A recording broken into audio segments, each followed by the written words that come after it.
En plateau avec nous ce soir, Mariva Georges, fondatrice de Tia Turinei Yorana. Yorana. Alors tout d'abord, vous vous êtes déplacée depuis les États-Unis accompagnée du médecin psychiatre Charles Sophie. Est-ce que c'était important pour vous de venir au contact direct des familles ici? Eh ben oui, je pense que nous sommes tous désarmés par rapport à ce fléau qui touche notre belle Polynésie, comme Monsieur Charles Renvoyer le dit tout le temps sur les réseaux sociaux. Et après l'intervention qu'on a fait il y a un mois à la radio, j'ai décidé en fait de faire venir Dr Sophie qui est spécialisée dans les addictions et surtout dans les thérapies de famille.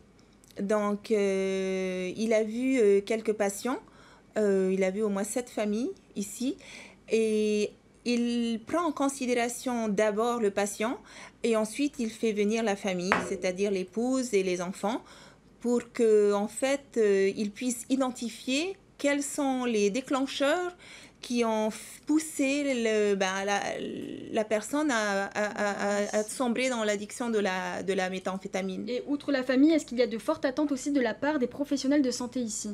Oui, bien sûr. Ils essayent de trouver des solutions pour essayer de sevrer nos patients.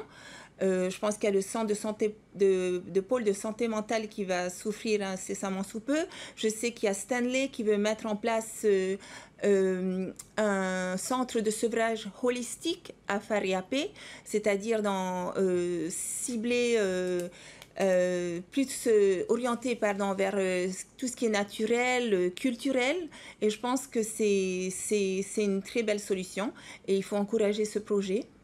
Vous aviez évoqué l'idée d'un mobile bus pour aller à la rencontre des habitants dans les îles. Selon le docteur Charles Sophie, c'est une excellente idée d'aller donc directement voir les familles.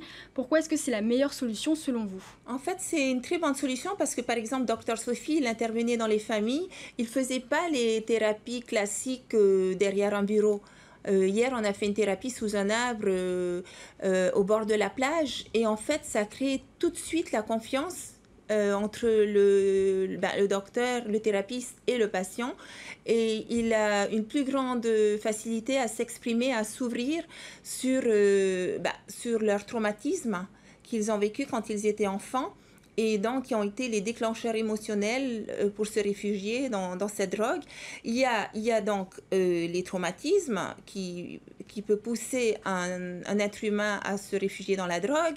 Il y a la génétique et il y a aussi l'environnement. J'ai entendu cet après-midi où il y a des familles qui sont très bien équilibrées et où tout d'un coup, un membre de leur famille tombe dans l'addiction. Et justement, parce que c'est l'environnement. Et donc on voit que ça s'est gangréné quand même, cette drogue.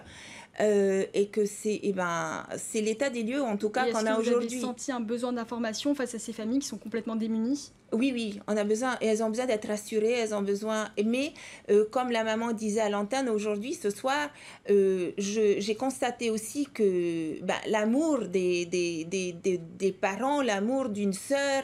Hier, j'ai discuté avec une jeune femme qui a pris son frère sous son aile, chez elle, et depuis 3 mois, il est sobre, et elle me dit c'est un travail de longue haleine, je le surveille comme du lait sur le feu.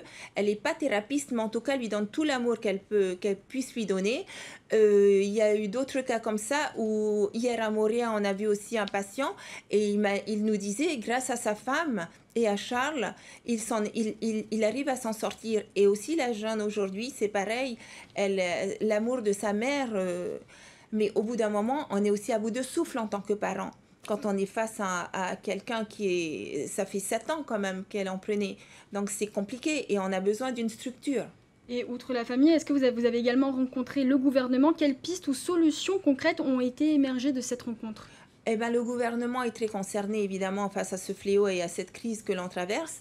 Et il mise sur le centre le pôle de santé mentale, bien sûr. Il n'y a que 12 lits, c'est pas beaucoup. Il demande aussi, ils vont, je pense, réouvrir l'école de psychologues, parce que nous sommes en manque de ressources humaines de ce côté-là.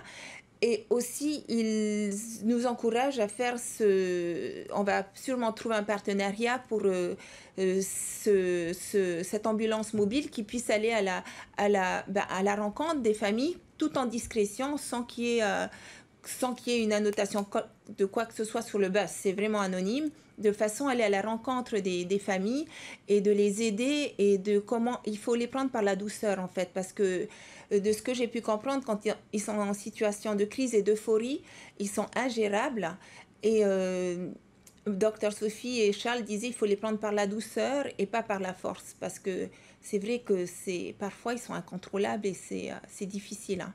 On est face à quand même beaucoup plus d'agressivité face à ces addicts quand les parents sont complètement désemparés.